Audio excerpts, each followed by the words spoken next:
안녕하십니까? 우정뉴스 앵커 최윤영입니다. 최근 청소년을 대상으로 한 보이스피싱 범죄가 증가하고 있습니다.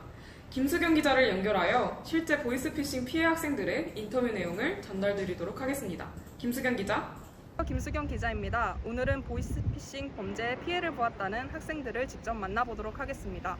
최근 수험 생활을 마친 고등학교 3학년 이원진 학생은 수시로 넣은 대학교에서 추가 합격을 했다는 전화 통보를 받았습니다. 학생은 보이스피싱에서 요구한 한 학기 등록금 약 300만 원가량을 준비했습니다.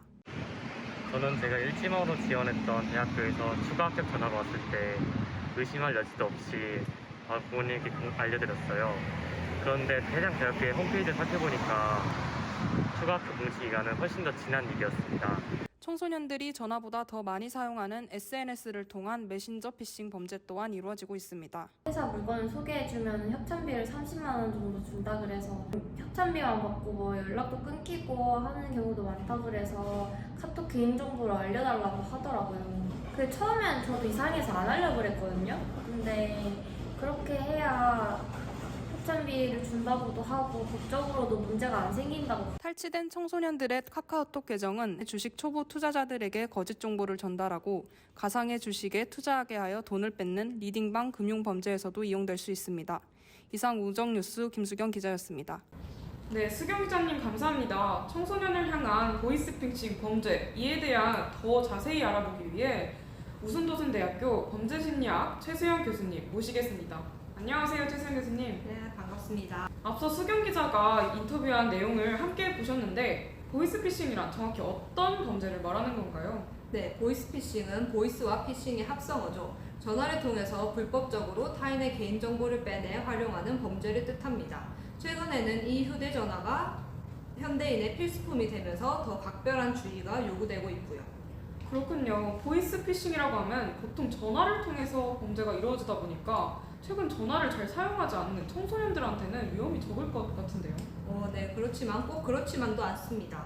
2021년 올해 금융감독원의 조사에 따르면 20대 이하 청소년들의 보이스피싱 피해자 중 55.9%가 전화를 통해 피해를 보았다라는 설문조사 결과가 있습니다. 그렇다면 인터뷰에 나온 전화가 아닌 SNS를 통한 금융범죄도 보이스피싱에 해당하는 건가요? 물론 청소년 대상을 향한 보이스피싱의 일종이라고 볼 수 있겠습니다.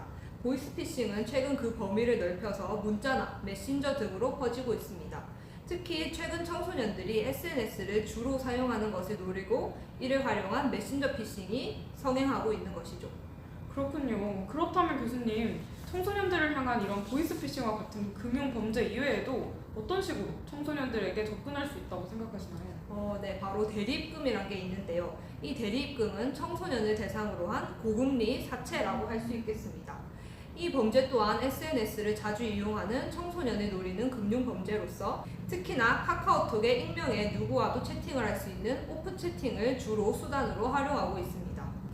지난 우정뉴스에서 다룬 사례를 보면 A양이 자신이 좋아하는 아이돌 상품을 구매하기 위해 대리입금을 통해 2만 원에서 10만 원가량의 돈을 빌리고 이 돈을 상환하지 못해 대리입금의 범죄 수법인 거액의 이자를 붙이는 행위, 수고비, 사례비, 지각비로 총 400만 원의 금액을 피해본 사례가 있습니다.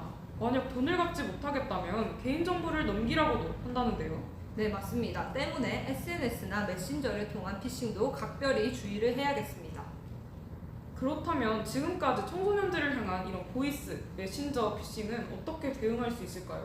앞서 기자님의 인터뷰에서처럼 청소년들이 쉽게 당할 수 있는 등록금과 같은 보이스피싱은 해당 학교의 공지사항을 꼼꼼히 읽어보고 또한 대학 본부에 전화를 해서 확인을 하는 방법으로 예방할 수 있겠습니다.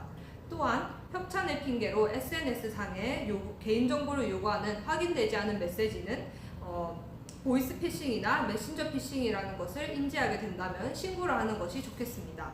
또한 이를 미리 예방할 수 있는 방법도 있습니다.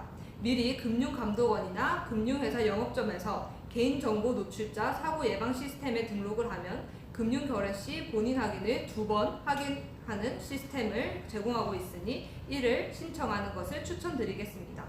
네, 특히 SNS를 통한 인스타그램이나 카카오톡과 같은 경우 이미 피해를 보았다면 자신의 개인정보가 넘어간 상태여서 계정 탈퇴가 더 어렵다고 합니다.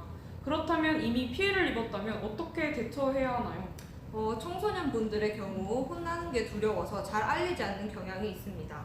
그러나 바로 자신이 보이스나 메신저 피싱에 피해를 입었다라는 생각이 든다면 부모님이나 학교 전담 경찰관에게 이 사실을 전달하시고 금융감독원 불법 사금융 피해센터 1332번으로 전화를 하시거나 금융감독원 홈페이지에 불법 금융신고센터를 통해 신고를 하시면서 이를 대처하실 수 있겠습니다. 네, 말씀 감사합니다, 교수님. 이렇게 오늘 우정뉴스에서 청소년을 대상으로 한 보이스피싱과 더 악질적으로 변화하고 있는 메신저 피싱까지 알아보았습니다. 무엇보다 중요한 것은 청소년 여러분들께서 평소 자신의 개인정보를 보호해야겠습니다. 우정뉴스 여기서 마치겠습니다. 감사합니다.